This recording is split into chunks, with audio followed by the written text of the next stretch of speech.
consider the terrorism of what they did. Who the fuck is panicking because of Palestine Action's direct initiative here? Like, who is there? Is Britain swept away with a sense of panic?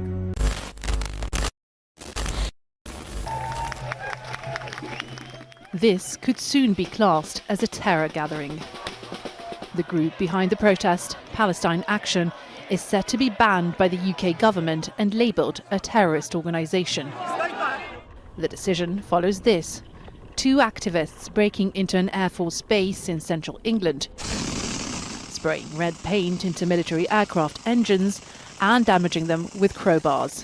The government says it's the latest. No, I can't believe that. I can't believe that they did such a thing. I'm so mad. British aircraft supplying munitions to an ongoing genocide. That's cool. That's fine.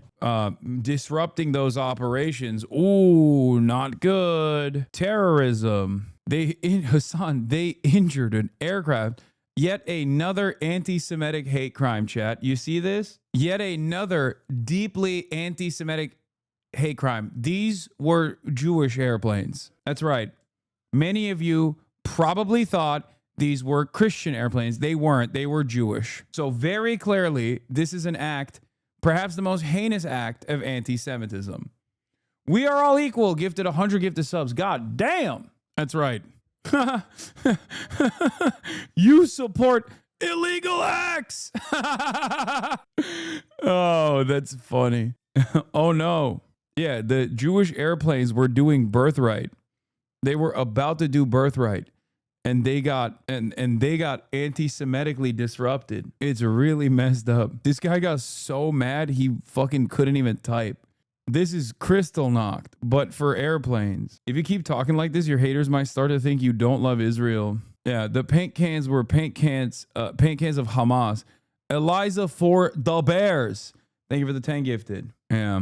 Anti-plane Semitism. It's example of the group's campaign of criminal damage, but Palestine Action calls it a symbolic protest. Trigger warning should have been applied ahead of time. I apologize. I know many of you live in the Cars universe where airplanes are real human beings. I know that you are looking at these beautiful Jewish airplanes that are anti-Semitically attacked this way with Hamas spray paint. Yeah, it's really fucked up. Really, really fucked up stuff. I'm so glad. I hope the British government immediately jails these people permanently. Protest, saying the proposed ban is an overreaction. This is a really troubling move for anyone who cares about freedom of speech, for the right to protest in this country. We're seeing an evaporation of our rights as we speak. Since 2020, the group has mostly targeted arms companies with links to Israel's military. The UK Interior Minister Yvette. They're dope. Palestine Action is. This is like the maximum. Well, not even the maximum, but like as close as you can get to a maximalist position on like disruptive initiatives against different parts of the process of the genocidal entity continuing its ethnic cleansing campaign. Cooper says their actions meet the legal definition of terrorism because they involve serious damage to property. But many legal experts disagree. It sets a really worrying precedent that could impact anyone who takes part in protest or Extinction Rebellion gets told to attack BP and oil companies that directly worsen climate change by the right all the time. Yet putting that sentiment into practice like Palestine Action did by attacking RAF bases makes them terrorists. Protesters can't do shit, I guess. Yeah, also, they didn't blow up the planes. They just like basically disrupted the flights for a little bit. Like, consider the terrorism of what they did. Who the fuck is panicking because of Palestine Action's direct initiative here? Like, who is there? Is Britain swept away with a sense of panic? Oh no, the RAF today, and then I guess what, Elbit Systems tomorrow. I am terrified. I am Elbit Systems. I'm Mr. Elbit of Elbit Systems. Okay, so when someone engages in a direct act. In a direct act of disruption, I, as Mr. Elbit, am terrified because I want to keep making weapons that I send over to Israel. Like, I guess everything is terrorism. Not if it was engine. No, it was engine destroying paint. I mean, who cares? I don't give a shit. Never mind. I can't say too much, but oh no. No loss of life, very little damage. It's just material harm caused to a genocidal entity. Keir Starmer literally defended previous saboteurs that did similar things in objection to the Iraq war. Absolute effing hypocrite. The man is supposed to be a human rights lawyer. That is kind of funny. You're right. I forgot about that. That does add insult to injury. Yeah, Keir Starmer unironically did defend the anti-Iraq war protesters that did that. Oh, Jesus Christ. Political activism. Criminal damage is already illegal. If someone breaks the law, they should be charged and tried into the normal processes. That's how the justice system works.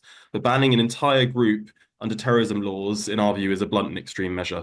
You know, if the government can ban one protest group today, it can ban others tomorrow. You know, thinking of climate activists, anti-war campaigners, or even local community groups and organizations. He's such a piece of shit, dude. What a fucking asshole. Starmer defended protesters who sabotaged military aircraft. Prime Minister represented one of the Fairford Five who disrupted military operations at airbase in 2003 against the illegal and justifiable Iraq war. And the defense he used was that criminal damage is an appropriate part of civil disobedience if it's calculated to prevent a larger harm than the damage itself. I mean, that is the appropriate metric here. So yes, these kinds of disruptive actions happen all throughout history. We hear about them in the aftermath as brave heroes, as we will probably cover the Palestine action direct engagement in a similar vein later down the line. The vote to prescribe Palestine action as a terrorist org was thrown in with two violent Nazi groups so that anyone voting against the bill would be called a Nazi by the media. Really fucked up. Maniacs murder cult MMC and the Russia Imperial Movement RIM instead of voting on each group individually. Wait, they took Kneecap's visa too? Police launched criminal investigation into Bob Villain and Kneecap Glastonbury sets. I thought they only took the visas of Bob Villain. Did America take Kneecap's US visa? Does that mean their fucking fall tour is cooked? I mean, I assumed that it was inevitable, but I thought they took Kneecap after Coachella. Kneecap star unfazed about US visa being revoked. There's people being starved. Irish rap group Kneecap have opened up about the prospect of future shows in the US following calls to axe their Glastonbury set. Kneecap made pro-Palestine statements at Coachella in April this year, causing critics like Sharon Osbourne to slam their set for promoting terrorist organizations or spreading hate. Soon after, resurfaced footage of a 2024 Kneecap gig in London saw a band member. No, you didn't. Liam O'Hara charged with a terror offense for allegedly displaying a flag in support of Hezbollah. Though the musician was released on bail. Yes, as I've said, Irish people are the coolest white people on the planet. Straight up. They're fucking real ones, dude. I love those boys. They are real ones. Okay, they're amazing. Also, let's talk about the not so cool white people in a second after we're done with this video. Organizations, they could be next. And the move is unprecedented. This would be the first time that a protest group using direct action like sit-ins or damage to property is banned as a terrorist organization in the UK. It would place Palestine Action in the same category as ISIL, Al-Qaeda or Hamas, with anyone showing support for the group facing up to 14 years in prison. Isn't there an initiative to remove the prescription of Hamas and Hezbollah as terrorist groups, by the way, in England? Wasn't that also a move that was being pushed for? Which is a smart thing to do. They should absolutely move them. They should absolutely no longer prescribe them as a terrorist group. Prison. A decision that could have far-reaching consequences. Hamas, yeah. Houthi, no.